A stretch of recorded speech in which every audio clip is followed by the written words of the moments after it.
গেল ৪ মাসে দেশের অর্থনীতি অনেকটাই ঘুরে দাঁড়িয়ে ইতিবাচক অবস্থানে এসেছে বলে জানিয়েছেন প্রধান উপদেষ্টা তথ্য সচিব শফিকুল আলম।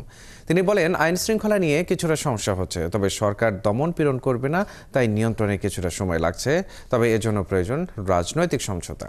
বৃহস্পতিবার রাজধানীর BRAC institute of governance and development আয়োজিত অভ্যুত্থান পরবর্তী বাংলাদেশ এবং মানুষ কি ভাবছে শীর্ষক এক গবেষণা নিয়ে আলোচনায় তিনি এসব কথা বলেন। অন্যদিকে অর্থনীতিবিদরা বলছেন, দ্রব্যমূল্য নিয়ন্ত্রণে সরকারের দৃশ্যমান উদ্যোগ নেই, ফলে ভোগান্তিতে পড়ছে সাধারণ মানুষ। হঠাৎ করেই শহরে ভিক্ষুকের সংখ্যা বাড়ছে, এটা মনে করিয়ে দেয় দেশের অর্থনীতি ভালো নেই। তবে প্রেস সচিব জানান, বিদেশি বিনিয়োগ টানতে সরকার বেশ কিছু নীতি গ্রহণ করেছে। এর সুফল তখনই পাওয়া যাবে যদি দেশ স্থিতিশীল হয়। গত 15 বছরে বা গত 20 বছরে বা গত 30 বছরে আমাদের ইকোনমি দাঁড়িয়ে আছে একটা দুইটা শব্দের উপরে, সেটা হচ্ছে চিপ লেবার। আমরা দেশে চিপ লেবার সেল করি, আমরা বিদেশে চিপ লেবার সেল করি, আর কিছুই নাই। এর বাইরে আমাদের কোনো ইকোনমি নাই।